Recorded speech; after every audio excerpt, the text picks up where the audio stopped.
En France, à présent, Gabriel Attal a détaillé, lui, ce mercredi, de nouvelles mesures pour les agriculteurs français, de nouvelles annonces à l'occasion d'une conférence de presse. Vous apercevez ici quelques images dont le but est de répondre au mouvement de colère massif des agriculteurs de ces dernières semaines. Et ça, on va en parler avec notre chroniqueuse politique avec nous en plateau, Flore Simon. Bonjour Flore. Bonjour Antoine. Flore, Gabriel Attal qui a donc annoncé de nombreuses mesures. Qu'est-ce qu'on peut retenir de ces annonces ?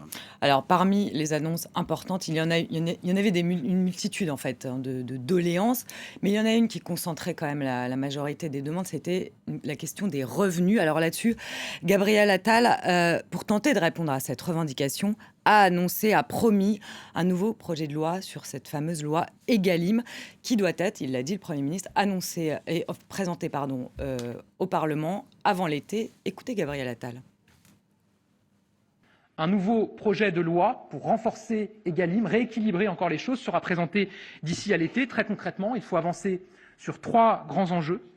D'abord sur la construction du prix, en marche avant. On ne peut pas accepter, ça avait été dit par Bruno Le Maire, qu'un industriel conclue un prix avec un distributeur avant de se retourner vers le producteur pour lui imposer ce prix. La construction du prix, ça doit partir d'abord du producteur avec l'industriel, puis ensuite la grande distribution. Deuxième sujet, la place des indicateurs de coûts de production. Ils existent, ils doivent être plus centraux dans la construction du prix. Et troisième sujet, les centrales d'achat européennes. Un nouveau texte de loi pour renforcer le poids de nos agriculteurs dans les négociations commerciales et donc améliorer leurs revenus sera présenté au Parlement. Donc Egalim, pour rappel, c'est cette loi qui est censée garantir un revenu décent aux agriculteurs face aux distributeurs et aux industriels. Et puis toujours sur cette partie revenu, il a également affirmé que le versement des aides s'accélérait. Je rappelle qu'il y a un mois, le Premier ministre a promis une aide de 400 millions d'euros pour le monde agricole. Donc voilà, il dit que ça se met en place et que ça va aller de plus en plus vite. Autre annonce importante, il a aussi dit que le métier d'agriculteur serait reconnu métier en tension, ce qui va leur permettre d'embaucher plus facilement, notamment des saisonniers. Et puis enfin, il a promis que le cap, c'était que l'agriculture soit passée au rang de souveraineté agricole. Ça, il en avait parlé aussi le 1er février lors de sa conférence de presse. C'est-à-dire qu'en fait, le monde agricole sera reconnu comme intérêt fondamental de la nation, au même titre, par exemple, que la sécurité.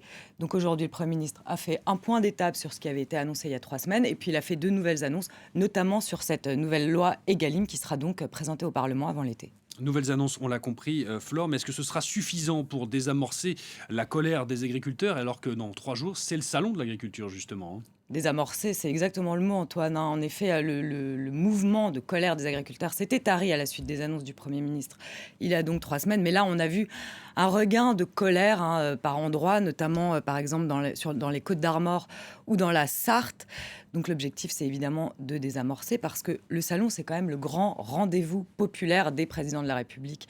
L'année dernière, Emmanuel Macron y était d'ailleurs resté 13 heures. Alors il espère bien que cette édition 2024, elle ne se fera pas sous les huées, qu'il pourra déambuler dans les allées comme 2023. On imagine quand même que ce 60e salon sera plus chahuté pour lui.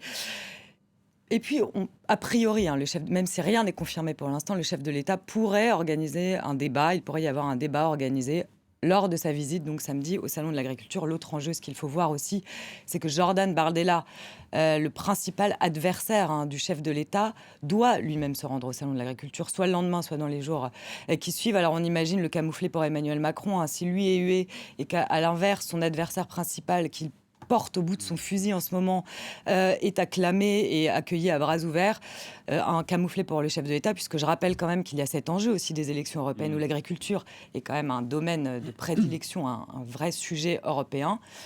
Jordan Bardella, le parti de Marine Le Pen, est largement en tête des sondages, à 10 points devant le camp présidentiel, le camp présidentiel n'a toujours pas de tête de chef de file pour ces élections européennes.